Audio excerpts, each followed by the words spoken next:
Good morning. ഇന്നത്തെ എൻ്റെ good morning കോഫിയൊക്കെ കഴിച്ചതിന് ശേഷമാണ് ഞാൻ വരുന്നത്. ഇവിടെ എന്ത് നല്ല കാറ്റാടി നോക്ക്. ഇത് കടൽ തീരാണത്. ഇവിടെ ഈ മീനുകൾ ഒരു സ്ഥലത്തു നിന്ന് വന്ന് മറ്റു സ്ഥലത്തേക്ക് പോകുന്ന ഒരു സീൻ കാണാനുണ്ട്. നല്ല ഭംഗിയുള്ള കടൽ തീരവും.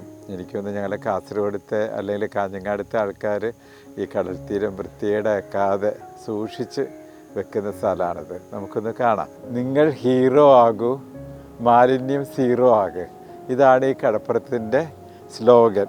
നിങ്ങൾ ഹീറോ ആകൂ, മാലിന്യം സീറോ ആകൂ. ഒരൊറ്റ മാലിന്യം പോലും ഇവിടെ കാണാനില്ല. കണ്ടോ, ഇതെല്ലാം ഇതിനകത്ത് പെറുക്കിയിട്ട് മാതൃകാപരമായ ഒരു കടൽ തീരാണ് അഴുത്തല, നീലേശ്വരം അഴുത്തല. ഓക്കെ.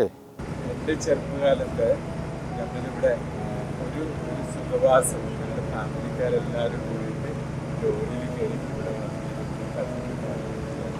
അതിൽ വല്ലാത്ത ഒരു ഓർമ്മകൾ, ആ ഓർമ്മകൾ ഒരിക്കലും മാറില്ല. പക്ഷേ ഇന്ന് എന്തുമാത്രം പുരോഗമിച്ചത്. ഇവിടെ കല്ലൊക്കെ ഇട്ട് ഈ ബോട്ടുക ഇവിടെ അങ്ങോട്ട് പോകും, പിടിക്കാനുള്ള ബോട്ട് ഇങ്ങോട്ട് പോകും. ഇതൊക്കെ കടലിൽ നിന്ന് വരുന്ന ബോട്ടുകളാണ്. കാണാൻ എന്ത് രസമല്ലേ. ഇന്നത്തെ എൻ്റെ എപ്പിസോഡിൽ ഈ കടൽ തീരത്തെ പറ്റി പറയുന്നതാണ്.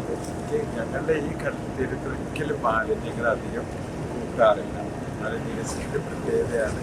അവിടുത്തെ ചെറുപ്പക്കാർ ഇത്രയും നല്ല ചെറുപ്പക്കാരാണ്. ഒരു മാലിന്യത്തിൽ കൂടെ അധികം കാണാൻ പറ്റുന്നില്ല. രണ്ട്, അവർ തന്നെ ആമയൊക്കെ മുട്ടയിടുന്ന സ്ഥലം. ആ മുട്ട വിരിയിച്ച് ആമയെ കടലിലേക്ക് തിരിച്ച് വിടുന്ന സ്ഥലമൊക്കെ ഉണ്ട്. പക്ഷെ ഇന്ന് നമുക്ക് ഇത്രയും കണ്ടാൽ മതി. Okay, watch Jenny Flowers YouTube channel. ഒരുപാട് പുതുമകളുമായിട്ട് ഇതിലേക്ക്